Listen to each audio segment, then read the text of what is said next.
আমরা রয়েছি একেবারে মেঘনার পাড়ে।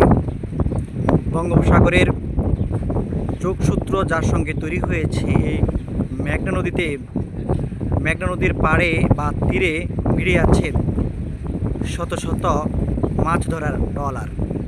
এই ট্রলারে যারা মাঝি রয়েছেন এবং জেলে রয়েছেন তারা অপেক্ষা রয়েছেন কবে তাদের অনুমতি মিলবে সাগরে মাছ ধরতে যাওয়ার জন্য। বর্তমানে অভিযান চলমান রয়েছে, যার কারণে এই মাছ ধরার শত শত ট্রলার কিন্তু পাড়ে কিংবা তরিতে ভিড়ে আছে। এই যে ট্রলারগুলো, এগুলোতে চড়ে কিন্তু জেলেরা শত শত মাইল অতিক্রম করে বঙ্গোপসাগরের মাঝখানে গিয়ে তারা মাছ সংগ্রহ করেন, যা আমাদের চাহিদা মেটায়। এই যে এখানকার জেলেরা এখন খুবই কষ্টে জীবনযাপন করছেন। তারা বলছেন যে তাদের পেশা হচ্ছে মাছ ধরা এবং মাছ বিক্রি করা। কিন্তু এই যে অভিযান এবং সময়সীমা বেঁধে দেওয়া, মাছ ধরা বন্ধ ঘোষণা করার পর কিন্তু তারা এখন রয়েছেন অন্য পেশায়। আমরা এখানকার যারা জেলেরা রয়েছেন তারা বলছেন যে নির্দিষ্ট সময়ে তারা আবার ছুটে যাবেন মাঝ নদীতে, মাছ সাগরে, যার কারণে সেখান থেকে মাছ সংগ্রহ করবেন।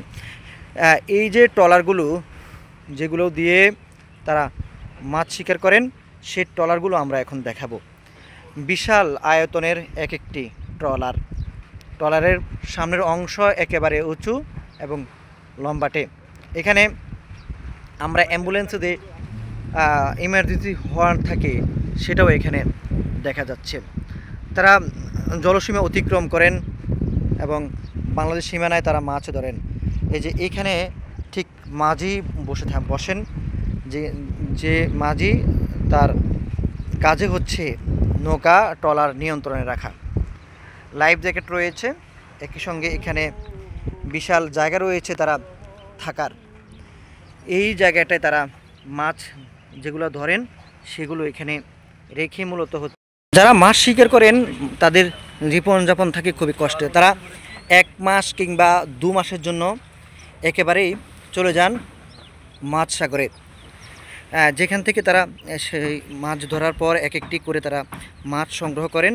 সংগ্রহের পর কিন্তু তারা এই যে ট্রলার রয়েছে, ট্রলারটার ঠিক ভিতরে মাছগুলো তারা রেখে দেন ফ্রিজিং করে বা বরফ সঙ্গে দিয়ে।